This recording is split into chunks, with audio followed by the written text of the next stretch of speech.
evening and welcome to the news at 10. A royal decree was issued proroguing the ordinary session of the two chambers of Parliament as of Saturday, May 12, 2018. His Majesty King Abdullah visited Jerash Garments and Fashion Manufacturing Company in the industrial complex of Sahab.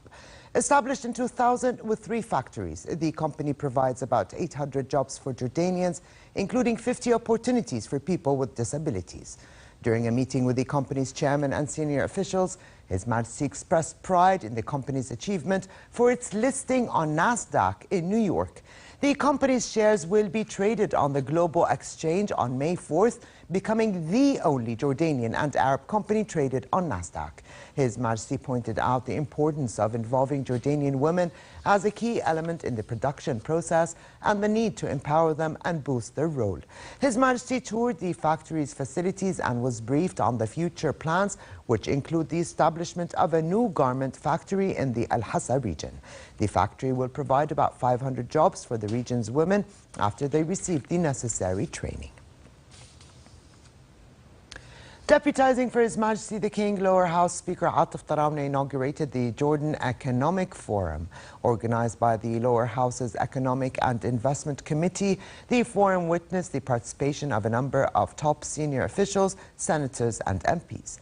Addressing the forum, Tarawna said more efforts are needed in order to stimulate the national economy and achieve structural reforms. He stressed that building a strong economy requires a strategic partnership between the public and private sectors.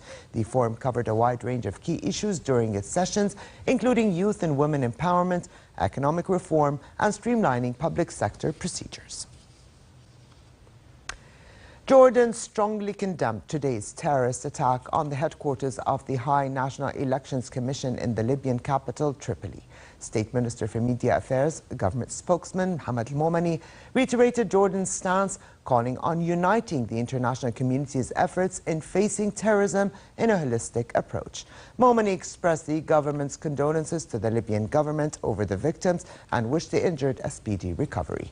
The government also condemned the 2 terrorist bombings that targeted a mosque and a market in the Nigerian city of Mobi yesterday, and another 2 attacks in the Afghan city of Kabul and 1 in Khost province the day before.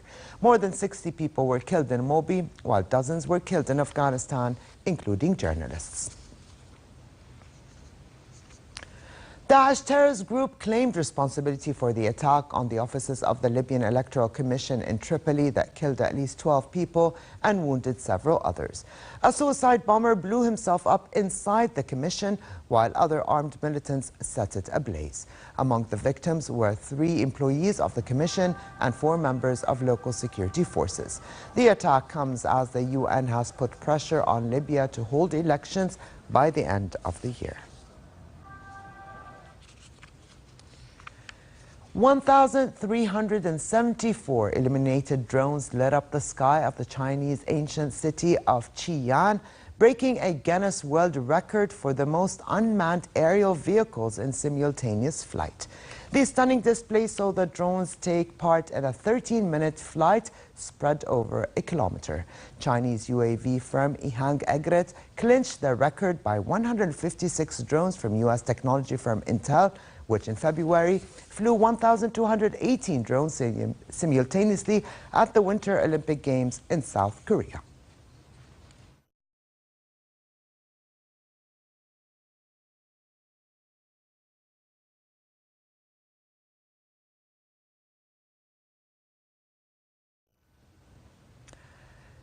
To sports, and as we speak, Liverpool are taking AS Roma in the second leg of their Champions League semi-final in Rome. Liverpool won the first leg 5-2, which is giving Rome a glimmer of hope. Roma is hoping to repeat their quarter-final heroics against Barcelona, where they won 3-0 at home after losing the first leg 4-1.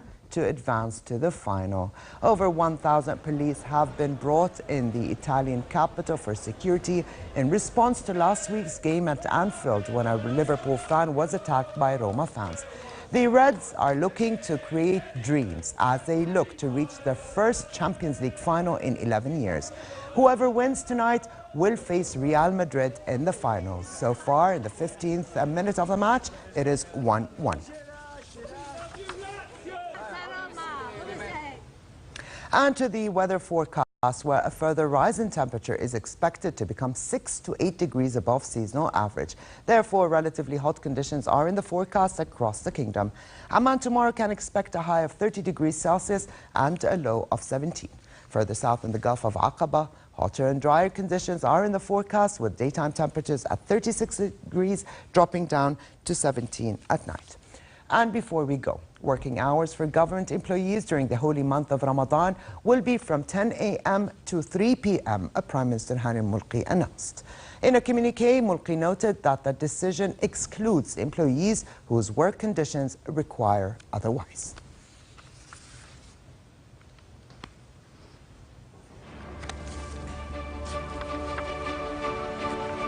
And with this, we come to the end of this edition of the news. I'm Ali Atuqan. Thank you for joining us and have a good night.